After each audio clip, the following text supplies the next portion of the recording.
Happy Disability Pride Month, Raven. Woo! It's Disability Pride Month! I know we're going to dig into that a little bit more later, and is a topic that I think you and I have a lot we want to talk about. I know you do. Yes. But I thought to start the episode today, I was just thinking a lot about intersectionality, as we always do, and I found a really great article that just gave kind of a quick look at some of the historical figures that have played a role in both LGBTQ history and disability that I think you'd find really interesting. Hell yeah, let's do it. So this is from Victoria Brownworth of the Philadelphia Gay News. Of course, Philadelphia has its own gay news. That rules. That is incredible. So one of the things we talk about all the time is just like, we cannot look at any particular marginalized group without looking at all marginalized groups. And I'm saying this to our audience and not preaching to you because you're the one who's taught me this.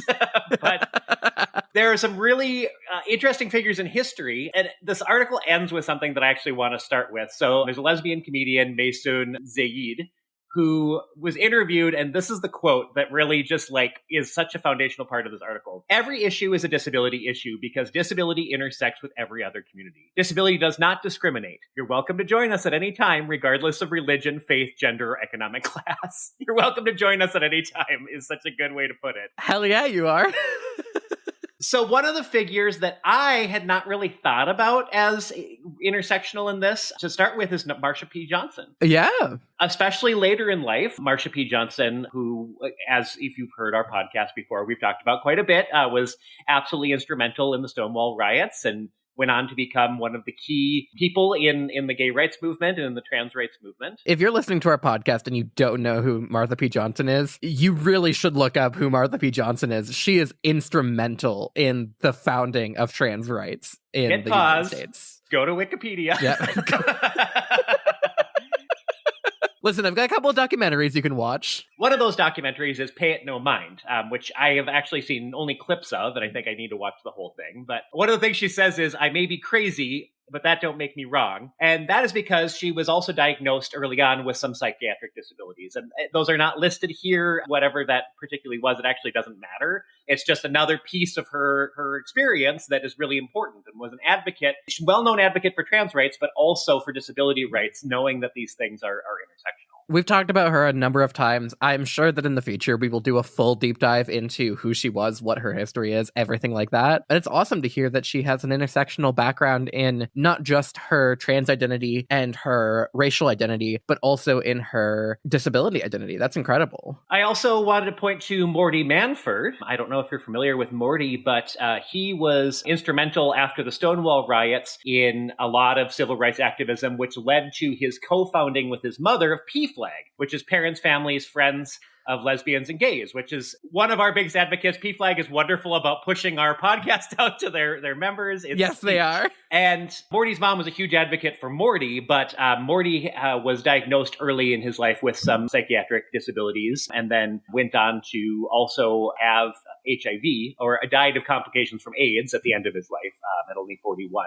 Mm-hmm. And so, there's again a lot there to talk about that was really intersectional and really part of his experience and allowed him to look at all of the parts of people. That's incredible. And I mean, like, something that I'll personally admit I sometimes forget too is how instrumental the AIDS crisis was in just queer rights as a whole, and how AIDS itself is a very debilitating illness, and how HIV and AIDS are a disability themselves. And so I'm very privileged and sitting in a spot of, I was not born when the AIDS crisis was going on, to be able to say like, oh, I talk about disabilities all the time, and I can admit that I can say I don't think about AIDS all the time when I'm talking about disability, when I know that there are so many of you out there who, when you think about disability, one of the first things that come up in your mind is the AIDS HIV crisis. So thank you to all of you who have that expertise. Because of our queer elders that we were able to, as a society, get more of a handle on that, and the education and resources and public support from the het community to actually see that this was not just a crisis that affected gay men, but was affecting millions of people of all walks of life. And I want to be clear, still affects so many people to this day. Yes. It's just something that we have other ways to help mitigate, and so it is not something that is on public mind all the time, which is a double-edged sword of a good and a bad thing. I want to be very clear of like... Right, because we still need to invest in a cure and ways to treat so that people can live healthy lives. And like prophylaxis and thank you to everyone who has shared their knowledge with me and with everyone else about the AIDS crisis and what HIV and AIDS is. And thank you to all of you who are still here fighting for advocacy in that realm, because it is so important. So the last person I wanted to point out from this article is somebody that I'm not familiar with at all, but has a really cool background. So Connie Panzarino was a severely disabled lesbian activist who had spinal muscular atrophy 3, which basically leads to, an inability to move a lot of your body, but lived her life as a therapist and a writer and an artist and an activist, and ended up founding Beechwood, which is a large communal living center that kind of set a tone for how to think intersectionality, about a place for disabled women to be, but also for the queer community to feel comfortable with assisted living available to those who need it, and has continued to, be a huge advocate for all the pieces of intersectionality, and ended up writing a book called Me in the Mirror, which really outlined her sexuality and disability and gave not only a voice to people who are intersectional in those ways, but also really called out the rampant ableism that there is within the queer community. That, we talked about this literally at Trans Joy Fest, of just like, it's so easy to be an able-bodied queer person and forget that we're not making the space accessible to everyone. Exactly. I kind of want to end this like intersectionality in history segment with a statement to anyone who might be struggling themselves with a disability, which is disability is not something that any medical provider can give you. It's not something that can be like, you are disabled and like, oh, that answers everything. No. Disability is something that you yourself have to identify with. It is something that you yourself have to really feel like you. And there are things that are very much more debilitating to the way that we exist in life than other disabilities. Spinal muscular atrophy 3 is a lot more debilitating in the way that our society is set up than a psychiatric disability of depression might be. That's not to say that we should even compare those two, because disability is disability, and how it affects your life is how it affects your life, and that's what's important. But if you feel like you have a disability and the medical system is saying, well, but you exist in the world, right? Like, you can get up to use the bathroom. We can't identify it. You have all the tools you need. There's nothing medically, that we can provide for you. You still have a disability. You still have a disability, and that's okay. And it's okay to talk about disability as someone who does not identify as having a disability as well, because the more that we advance these conversations, the better we all will be doing. I know so many people who are scared to talk about disability because they're like, well, I'm not disabled. What if I say the wrong thing? And you want to know where else I hear that argument all the time? You want to know where else I hear that argument all the time? Is when we're talking about trans issues. And, I don't know enough about trans issues to talk about trans issues. Right. Educate yourself, learn, keep having this conversation and attack ableism, attack transphobia, attack homophobia, racism, everywhere you can.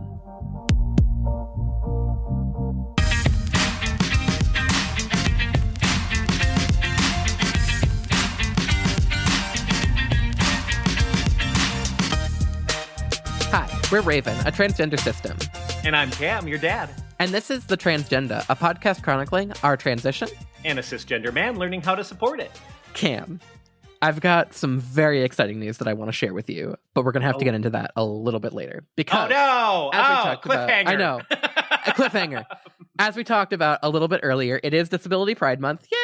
Yay! And I did an entire main topic talking about how to make prides more accessible at Trans Joy Fest, which was incredible. Thank you again to Trans Joy Fest and Trans Northland for hosting us for the 3rd year in a row. It was a great event and lots of turnout, and we were so proud to be there. It was incredible. But something that I think I missed in my discussion about disability at Trans Joy Fest and about prides is, what about psychiatric illnesses and like psychiatric disabilities? Because I talked about sensory, I talked about mobility, but something that I really missed is, what if people have a hard time just getting out of bed to go to a pride, from depression, from executive function disorder, from any sort of psychiatric disability, right? Whoa, you chose something I actually have knowledge and life experience about. I know. And so I wanted to talk a little bit about why it's important that we encourage people to attend prides, even if they struggle to get to that point. And Cam, this is something I know that you have a lot of struggle with, and so I want to hear some of your thoughts and feelings on this is like, how do you get the energy to go to a pride? You know, how do you feel, oh, I'm going to have to socialize, I'm going to have to expend so much energy, but you still, I see you at so many prides advertising the transgender, you know, like going and hanging out, talking to people. I don't have the energy you do to do that. So how do you do that? Yeah, it's so interesting. So, I think about this a lot, and especially as, I'm self-diagnosed ADHD now and in the process of looking into getting an actual diagnosis. But now having been through the process with a few people in my life, including my 8-year-old, who now just recently was officially diagnosed with severe ADHD and will be starting Adderall and, needs those tools. But that whole process made me do a lot of self-reflection and go, oh my gosh, I've got a lot of these traits. So, I think in my 20s and early 30s, I had the energy just as a human, like the physicality to sort of just be a weirdo in the world and not kind of worry too much about it. And then, I'd go and go and go and go, and then I'd sleep for a day and recharge. And that was how I dealt with it. And I just kind of masked and pretended, that I had all the wherewithal and tools that I needed in order to be successful out in the world. And as I've gotten older, I have both become more introverted just generally, but I also I don't have enough energy to do all the things that I used to be able to do. So doing a full day of Pride and then being out until 2 a.m. at the bars afterwards is absolutely something I did regularly when I was in my 20s. Yeah. That scares me to think about now. I'm like, I would be asleep at the table. There's no way. And, part of that is just getting older and having energy. But part of that is just recognizing in myself that I have a social battery and it's not very full most of the time. And so if I'm going to be going to Pride, I need a day of isolation ahead of time just to get myself mentally prepared. And then I have what I need usually to sort of crank it out and be successful during that day. And, a little bit of me. Oh, sorry, go ahead. And then you need a whole day again after the Pride to recharge again and get back to your baseline. Same thing with when you and I go out and give presentations, which is my all-time favorite thing to do in the world. Training and teaching is that is my wheelhouse. But boy, it just takes every ounce of my emotional energy, and I have to go sleep in order to make it work. So pair all of that on top of I am officially diagnosed anxiety and depression, and I medicate for that. If I weren't medicating for that, it would be very hard for me to get into bed to recharge and then ever get out of bed again. And so, and I've been in that place in my life of just nope, I'm done with all of this. So I definitely feel that, getting the right kinds of medication, but also building the tools and having a better understanding of myself is the combination that's allowed me to be successful. Exactly. And I think something too that's really important to recognize for folks who are struggling with a psychiatric disability or who just are struggling with mental health problems, regardless of if they identify as having a disability or not, is take time.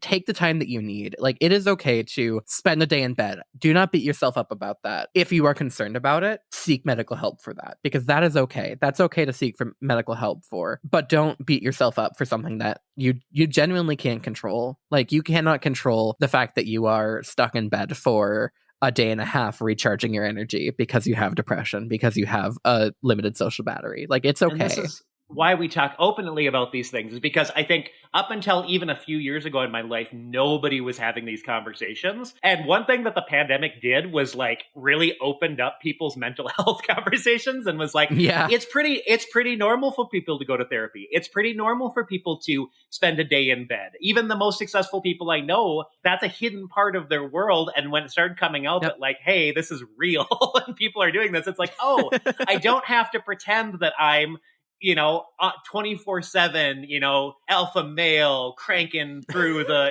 Bitcoin. I don't even know, that whole fake energy. It's not real. That's a completely made up lie. People do the rest that they need and should be taking the time. Also, if you are not in therapy, you should try and go to therapy. I understand that there are circumstances that can impact that, and I want to be very aware of those and say, if you are unable to go to therapy, I'm so sorry. There are ways to try and get you into therapy, right? Talk to a case manager, go to free clinics, go to, whatever. There are ways to try and get you into therapy. A lot of traditional therapy now can be done remote as well. So even my therapist has the option to be able to do remote. So I don't want to bash a potential sponsor, but I'm going to. BetterHelp is maybe not the best place to go. we've done a lot of research now and heard that it's not terrible for people to be able to access, but like it's kind of bad for the therapists and it's not so great for the people receiving services either. So I would steer clear of that kind of like social media, therapy. Talk to your local providers and see what options they have. And talk to people who are in therapy too. If you've got friends, if you've got family who are in therapy, see who they recommend. Because honestly, some of the best therapists I've seen have been word of mouth by people who are like, oh, I went to this company and I really like their therapists. And also recognize that if a therapist doesn't work out for you, it's okay to say this therapist is not working out for me. Let me try a different one. Like, that's okay too. So, this news that I've got for you, Cam, and for our listeners, because I love all of you. I went and saw my doctor on Friday, and it was a very stressful appointment for me, because in that appointment, I asked my doctor for something that I've been struggling with myself for a long time, which is I asked my doctor for a wheelchair. Oh, yeah. And he said yes. Nice and so job. I will be getting a wheelchair. I will be getting a wheelchair coming up soon, and I cannot tell you how liberating that feels to be able to admit that. That's wonderful. I'm so proud of you for having that conversation, but also getting the tools that you need to be, not to speak for you, but I know about you that your mobility can vary from day to day. And so, I've seen you power through and, be very mobile. And then I've seen you just like literally unable to move. And so having that wheelchair is huge. So I'm so proud of you. That's wonderful. Thank you. Yeah. Listeners, I'm getting a little bit teared up because this is something that I've really needed for a long time, and it's hard to admit that, and I want to show you all that it's okay to ask for the tools that you need to live your life to the fullest. I'm sure all of our listeners are proud of you too, so way to go. I just think about, again, when we're talking about then all of the intersections of things that we have been talking about, like having that tool is going to give you more access to being able to go to Pride, because you're not going to have to expend so much physical resource in order to be able to do the things you want to do out in the world. I'm proud of you for asking, and I think it sets a really good example. The scariest part of all of this I have found, and I think Raven has too, is it's really scary to ask for the first time or to see a medical professional when maybe, Anna and I grew up without health resources, and so just going to see a doctor for the first time is really frightening, and so it really is. Because you just don't know. And especially, and especially for those of us who have had really bad experiences with the medical system, it can be even more terrifying to then ask for what we need, because sometimes what we need is stigmatized, like asking for a wheelchair, like asking for extra support. I went into my doctor's office and I was like, I am desperate for any answers to my pain. And like, I admitted, I was like, I am taking more medications than I'm comfortable taking right now, and not necessarily like prescribed ones, like THC and other things like that. Thankfully, it's legal now, but I'm taking more THC than I'm comfortable taking just to manage my pain because I need it, because that's how I am functioning to exist in this world. That's really hard to have that conversation too, especially for things that are stigmatized. So I encourage all of you, go out there, ask for what you need, and let's try and make this world a more accessible place together. Yay. Hey, so let's hard pivot to something a little more fun. This is gonna be really fun. I had an idea, and I was like, what do we do for our main topic today? We had a little bit of time to think about this, and I was like, you know what I want to do? I want to do something subjective. I want to talk about my thoughts and opinions on something, and what is the most fun thing I can think about to talk about my thoughts and opinions on, and that is pride flags. Yay. So, Cam, I sent you a list of pride flags here. I want us to go through them and talk about our thoughts and feelings on them. Listener, I know this is an auditory medium. We will describe them as best as we can, and we will put a link to the image. Yes. So if you want to follow along, look for that link, and you just want to hear our words and opinions on them, great. If you may know some of these. I didn't know all of these, so some of these may be new to me as well. So starting off, the original pride flag, the first pride flag in San Francisco, classic. A little bit busy, but classic. It's got the pink fuchsia right at the top. It's got the pink lion, which is really interesting because then that got taken away and was, not on the flag for many years until the trans colors came back into the progress flag. So well, and then it also has the teal, the blue, right above the main purple blue, and so it's got two additional colors. It's got the 7 colors of the rainbow there, which I think is really interesting, and I do agree. I'm glad they changed it to the 5 for the rainbow, or the 6 for the rainbow flag, because it's admittedly a little bit busy. But can I list off each of the color purposes? Yes. I think you'd find that interesting, or you probably already know. But so the hot pink means sex, which is interesting that was put at the very top. And one of the things we've talked about is, the original fight for all of this was our sexual rights. Like when we're talking about the Pride movement with this original Pride flag, it was the ability to be romantically with anybody that you want. But we, as you'll see with all these flags, there's so much more to, LGBTQ experience than just the sex part of it. And I'm kind of glad that got removed. Yes. The others are red for life, orange for healing, yellow for sunlight, green for nature, turquoise for magic and art, indigo for serenity, and then violet for the spirit of LGBTQ people.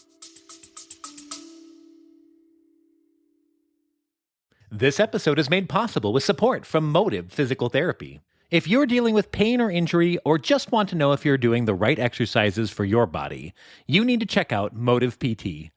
They deliver high-impact physical therapy and movement training, and it's all virtual. This means you get to do your physical therapy wherever you are, making it easy and fun to get stronger and back to the things you love doing. What I love about Motive PT is how they customize everything to you. You meet online with Dr. Alex for your first assessment, and then get a daily exercise calendar with unlimited video check-ins, all included and all virtual. No more driving to and from the clinic. You can do your PT wherever works for you. Plus, knowing Motive PT is part of the LGBTQ community can make all the difference in feeling understood and supported. Don't wait. Head over to motivept.com to start your journey. That's motivpt.com. Motive PT, wellness where you are. And I think most of those have carried over into the LGBT pride flag that we know today. But that hot pink and turquoise definitely are interesting ones that I'm kind of surprised got cut a little bit. Yeah, it is interesting.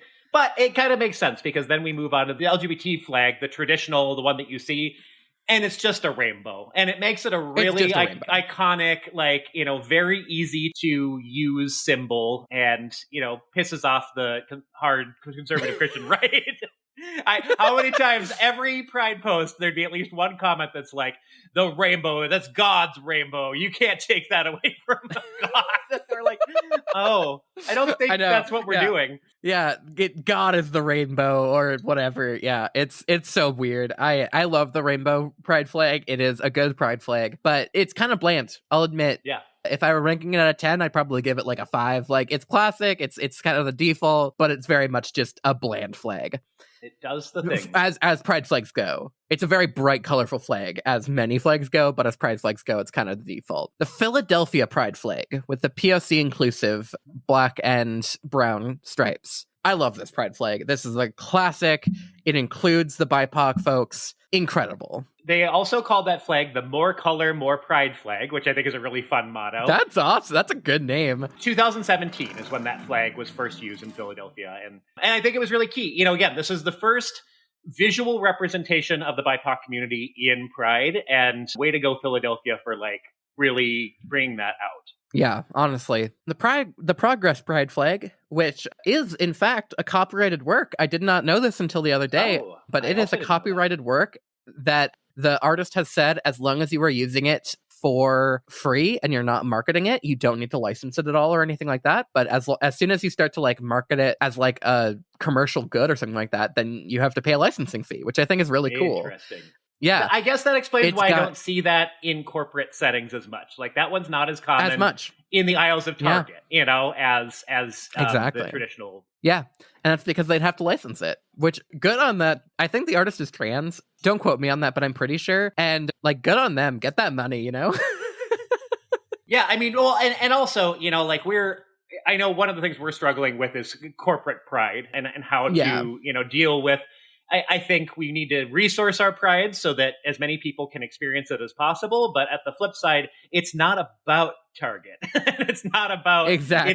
And it can be very, very performative. And then when it comes to then the aisles of those stores, including the items that from Pride and sort of, just making money purely off of that. I think the idea that there is a little bit of a barrier to just doing it that way is a good thing. I'm just looking up here really quick that the Progress Pride flag was I literally keep saying the last name, but I cannot find the first name of this person. All right, so the Progress Pride flag has the arrow, and it's got the black and brown stripes from the Philadelphia Pride, as well as the trans colors, the light blue, the light pink, and then the white, creating an arrow going across to show, like, that we're making a difference, that, like, we are progressing in the right direction when it comes to Pride, and also showing that there's still more work that needs to be done, especially for the BIPOC community in Pride and for the trans community in Pride. And this is one of the places that I've seen the most, like, clear bigotry in the LGBTQ community is, and I don't want to stereotype, but a lot of older gay people who are like, now you've just taken this flag and it has no meaning anymore and it's just for everybody. And I'm like, well, yeah, that's the point. No, it's that it is. Exactly, it is. exactly. We're trying to include as many people's identities The as possible intersex inclusive so that we can Pride celebrate that. Adds the intersex symbol in the arrow. I like it. It's clean. It looks good. We definitely should be talking more about intersex folks during this. I think it's a good flag. Not much more I can say about that. The straight ally. It's so bad. The straight ally flag is so bad. I hate this next one. I hate this flag. I just want to speak as a person who considered himself a straight ally for most of my life until I came out and, now have a flag of my own to fly. One, allies don't need flags. Pride is for allies to be supportive, but you don't need to advertise that you're an ally. Just use the rainbow flag. If you're that worried about people confusing you for being gay because you have a rainbow flag, I think you need to do some introspection and try to figure out where that feeling is coming from. And then the jail bars, it's black and white. It's behind a rainbow A, and it gives me weird feelings. The other part of this that I hate is that there is a straight pride flag that is the black and white bars or some gray in there, and that is used almost exclusively by bigots. So I hate this flag. I wish it wasn't such a bad on this flag. planet. It should not exist. Moving on to, I think, one of the worst pride flags, but not for the reason that you think, which is the bisexual pride. I'm going to tell a little bit of a story. I had a coworker come in, and she was like, Raven, I gotta tell you, my niece told me about this pride flag, and she showed it to me, and it was the bisexual pride flag. And she was like, and I hated it. And also is of an older generation. And she was like, the colors are just so ugly. So for those of you who haven't seen the bisexual pride flag, it's got a very very saturated dark pink, a desaturated purple, and then a very saturated navy blue. It's a weird color combination. Not my favorite. It's unique. The colors, I mean, I'm just kind of doing a quick glance, but the colors that are there are not used a lot in the other flags. Like, at least that desaturated purple is a little lighter in the other flags. It's very, it stands out. It has definitely a unique color combination. But this maybe brings me to the next two flags, which are similar. So these 3 color block flags that all talk about, being sexually attracted to people of various genders. So the polysexual pride flag. This one is maybe my least favorite on this list. Colors. And that's saying something, because there are some wild flags on this list. It's got a neon pink, a sea green, and then a sky blue. It's a Yeah. And I really don't know many people that I have ever identified as polysexual. I think most people in our world see pansexuality, like I am, as just a more inclusive way to talk about, if you're pansexual, that doesn't mean you're equally attracted to everybody and their gender, but it just means that gender is not the part of who the person is that you're sexually attracted to. But I also kind of hate the colors of the pansexual flag, and it's mostly because yellow is my least favorite color on the planet. It's very odd choices. I'm not sure. I don't want to bash whoever came up with these colors. It's just it's very interesting to me why they were selected. I want to make it very clear to everybody who's listening, in no way is us talking about identities or our thoughts on identities or any of the artists who created these flags. I'm sure that they all did their absolute best. I just wanted to share my opinions on how cool some of the pride flags are and how some of them I am very much not a fan of. No offense to any of the artists or anybody who might have been involved in the creation. We love your work. They are incredible, and they are truly fantastic symbols. Sometimes I just want to bash them a little bit. Admittedly, I will say the pansexual flag colors on the other two sides without the yellow, the hot pink, and then the very light sky blue. I am kind of a fan of those colors. I'm kind of glad that they have a buffer color in between them, because I don't think they would look good right next to each other, but they do look pretty good. I have to say. Yeah, yes. I actually, that's funny that you say that, because I do think that that's funny. It is, though, again, again, funny that it's pink and blue. It's a very different shade of pink and blue than the trans flag, so I'm glad that there's that differentiation too. But there's just so much about this, like this ingrained idea that, pink is female and blue is male and yellow's everybody else. And it's just like, well, okay, we need to deconstruct that as well. But I understand why it happened. Moving on to a flag that I do not identify with, even though I identify with the identity, which is the polyamory flag, which is consensual relationships with multiple partners. It is a blue, red, black tricolor flag with a pi symbol in yellow in the middle of it. Why is there a pi symbol in yellow in the middle? Some nerd invented It's supposed this to represent like the infinite possibilities that polyamory can be, and I hate it. Right. Like, it's just such very a bad strange flag. It also looks very much like the flag of a country. Like those colors are, it's like literally blood red in the middle there. It is not a good flag, and I hate identifying as polyamorous, there we go, because I will never fly this flag. Like, I will legitimately never have this flag out in my house, even though I am polyamorous. I'm throwing in the chat there was like a public vote from a poly resource online for a new flag, and I actually kind of like this flag is better. better. A yellow heart and an offset triangle, so it looks I actually think the offset triangle is really cool, and I'd love to see that in more designs. Oh, and it's got like a nice, and then like more desaturated colors for the blue, red, and black, which I really like, actually. This flag is way better. I, again, don't know if I would personally fly it. It's not really my style of flag, but I do enjoy it. Well, we're getting to one of the flags that I see you flying. But before we get to that, there's the aromatic flag. The aromatic not flag. Aromatic. Why do I always say that? Aromantic. I'm sexually attracted to people that smell good. Yeah. Good flag. Solid flag. The green is a good color. The black to gray is like the ace staple. Good flag. Not much to say here. Yeah. The lesbian pride flag. And this is a controversial one because there have been so many lesbian pride flags. We are specifically talking about the 5-color. In this document, we're talking about the sunset flag. Orange at the top, lavender at the bottom. I will say, I prefer the 7-color sunset flag more than I prefer the 5-color, but the 5-color is fine. It's a really good flag. It's one of my favorite flags, and I'm not just saying that because I'm a lesbian. It's a good colors. It's got a good meaning behind it. Yeah. I really enjoy that it lightens up a room, even if it's not necessarily like the most unique flag. Like, it's just a good flag. It's highly recognizable. And I'm going to say that about the next one too, the gay men's pride flag, which again is a flag I don't see very often. The gay men that I know fly the traditional LGBTQ flag more than often than not. But again, it's a good combination of colors, and the colors that they've chosen feel more societally masculine, and it's good. If I were a gay man, I'd feel pretty good with this. But I also have to say the gay man pride flag is not like hyper masculine either. It's not like the blood red or anything like that. Like it's masculine, but it's not like toxic masculine, which I appreciate. The asexual pride flag, again, not much to talk about here. Black on top, purple on the bottom. It's a good flag. It's a solid flag. Not like much thought on my end behind it. I just like it. It's a good flag. It's good flags. Well, and like you'd mentioned, that consistency where the absence part, the a or non part of whatever the sexuality is or gender identity, has that black and gray in there, which I think is really distinct. It's maybe another reason why I want to throw the straight ally flag out the window, because I'm like, you're now what you're saying is that you're gay or like non-gay by using those colors in the schematic that it traditionally is used.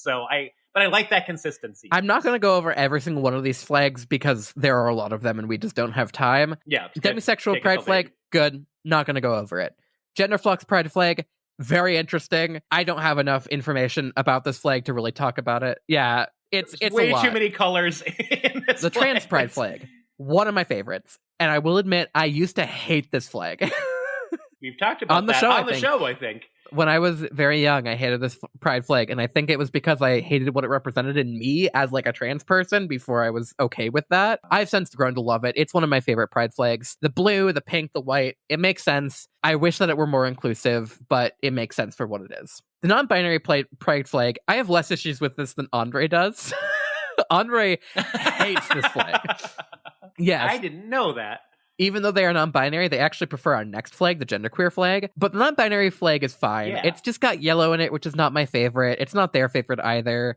The white, purple, and black are fine. They just don't really tell the whole story of the non-binary existence. So, it's fine. It maybe needs an update. Let's just remove yellow from like all the pride flags. Can we do that? Except for the rainbow. The rainbow, the yellow can stay, but like I mean, it's hard because I get, like it is a good buffer color and I see why. And it's, like it's bright and it brings joy. And especially in like the non-binary pride flag that otherwise feels really like down-toned, it kind of brings a more upbeat version to it. The genderqueer flag is another one, and I think it's just the tricolor. It looks like the flag of a country again, which is not. I think 4-color bands or 5-color bands sets out flags more as pride flags and less as like the country of genderqueer. I will say, I currently am looking at a genderqueer flag in person right now, and it is a very good flag. It does look like the flag of a country. But if you get a little bit desaturated with like a lighter purple, a lighter green, it can actually look really nice. So I'm okay with the genderqueer flag. But yeah, gender fluid, not going to talk about this one. It's a bad flag. New choice pride, I don't even know what that is. It's a really bad flag. It looks like a country. It's maybe worse than the polyamory flag. Difference or absence of gender neutral Yeah. I mean, again, it looks it looks a lot like the aromantic pride colors. Again, that it's the interestingness of that, like white, black, green. I would confuse this with a lot of the other white, black, green flags. And that actually goes for the next one, which is the agender pride flag as well. It's white, black, green, gray, and it looks It does. Kind of I do like its simplicity, though, which is like agender pride, like we have an absence of gender feeling, which I think is fine. I also like that it's in line with a lot of the other gender pride flags, which is like the 7 stripes, and it's got the like like one color in the middle. Like I do enjoy this. I think that this one is okay. I agree, it could be confused pretty easily with the aromantic or any of the other like completely. And I don't want to I literally was making a case that I liked the consistency earlier, so I don't want to like go back on what I said there. But I do now, looking at these 3 flags together, the agender flag, the demigender flag, which has 2 yellow bars, and then the bigender pride flag, which has sort of a like an interesting mix gradient of like it's almost like a trans flag,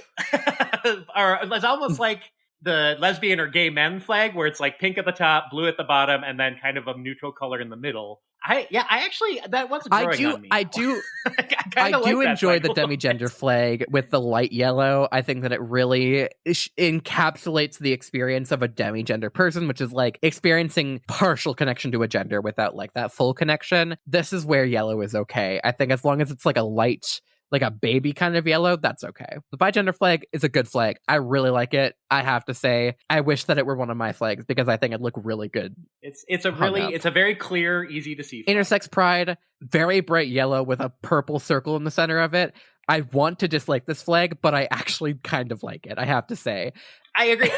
I mean, it makes sense. And again, when it's applied like it is in the intersex inclusive pride flag, it stands out, which is very much unlike literally all the rest of the flags that are in this. And I don't think, again, these are probably not for our audience as important for us to talk about, but there's the queer pride flag, which has basically every color in it, and none of them really have so much busy. meaning. It's really busy and it's hard to look at.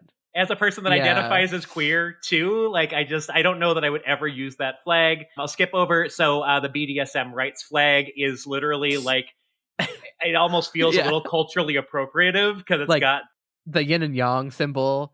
Yeah. But it's got 3 of them, and it's a bad flag. Not a fan of the BDSM rights. Also, the colors are bad. It's very Leather strange. pride is fine. I get it. Not my favorite flag. The heart's rubber kind of pride. Cute. That looks like a heavy metal album cover, which is kind of fitting for the community. At least the people that I know. I'm a fan of the rubber pride flag. Yeah. Like, listen, as someone who is not into rubber at all, I do have to say the rubber pride flag is a good flag. I'm glad that they have it. Trigender is fine. It's got a pink, it's got a purple, it's got a green. There. It's meh. The equal human rights flag, it's a classic. When you're talking about the Human Rights Coalition, extremely recognizable. And this document was from the Human Rights Coalition. No, this one was from Reddit. So this one was from Reddit. Yeah. Okay. But yeah, it's a good flag. The next one, I had no idea existed. It looks like the flag of a country that I want to go and be a citizen of. And it's the drag pride flag. It's so It is really cute. It's got a I love purple it. on one side. It's got a blue on the other with a white stripe in the middle. It's like the French flag of the tricolor with like the vertical bars instead of the horizontal. And it's got a crown in the center of it. It looks incredible. And that crown, I think for, you could recolor that crown probably to, like, again, I don't know what artist's intention was, but like, I could see that being the flexible part of that flag for your identity. Yeah. That part would allow you, because the crown is just the awesome, like symbolic queen's part. Exactly, like the drag royalty, right? Yeah. Last but not least are the demi boy and demi girl pride flags. I think they're both fine. Like I said with the demigender, I like the light pastel colors to kind of symbolize like not fully feeling attached to one or the other kind of gender. I, for a while, identified as a demigirl. I still kind of do. I just am not a huge fan of the term demigirl. I think it should be like demi-woman or something like that, because girl and boy imply like youngness, which not the vibe that I'm going for here. But I appreciate them. They're good identities. They're really good flags. So the one that's it. That's the list of pride flags. The one that's missing off the list that I have that I thought was important for today, though, was the disability pride flag, I know! which I'm seeing a lot more recently, and I love that. How do you feel about that flag? Hold on, I gotta look it up. Yeah. Okay, which one are we talking about? Are we talking the about one that I disability see pride flag all the time right now is the one with, it looks very graphic design-y, yes. with the gray bars on each side and then the kind of muted rainbow in the middle. So I do want to talk a little bit about this. So the original disability pride flag was a lightning bolt on a black background with very bright colors, and a lot of people looks again like a heavy metal album. Does. And a lot of disability people, a lot of disabled people, especially with like sensory issues, were like, "This is a bad flag for disability pride." So what they did was they came back to the drawing board and made a straight line diagonally across a gray background that has red, yellow, white, blue, and green in very desaturated colors, which is excellent. It is a very good flag. It looks so good. And it stands out because it's diagonal. It doesn't look like the sexuality or gender pride flags. It really holds its own as its own thing. And I also want to go over what each of the different colors and everything means. So starting with the colors, red is physical disabilities. Yellow is cognitive and intellectual disabilities. White is invisible or undiagnosed disabilities. Blue is mental illness disabilities. Green is sensory disabilities. And then black is mourning for those who have died not only as a result of their disabilities, but also due to ableist violence, eugenics, and suicide. So it's a heavy flag, but it means a lot. And I really appreciate it. The rebrand was very necessary. Let's add the the disability pride flag to the list of pride flags that we have, because disability justice, disability pride is so important, especially when we're talking about queer and trans rights. If you have questions about transitioning or supporting someone who is transitioning and you'd like us to talk about it on the show, please shoot us an email at questions@transgendapod.com. Click the chat with us button on our website or DM us on social media. And there's actually a new way. You can text us by clicking the link in the episode description. It's a new service that our podcast provider is providing to us, and it'll shoot a message really quick to us and we can respond if we're able to. We generally don't, but we see everything that you send us. So please use any of those ways to shoot us your questions. And if you'd like to support the show, you can become a patron on our Patreon. Like Cassandra. Thank you, Cassandra. Cassandra has been a patron since we started this podcast, basically. Yay! Incredible human. Thank you, Cassandra. Thank you for continuing to support us as a Backstage Pass level patron. And be sure to check our episode description for links to resources on today's topics, especially if you want to follow along with us on that pride flag diagram that we were using. It's pretty fun. And thanks for listening. I've been Cam. We've been Raven. And this has been The Transgenda. Love you all, except the bigots.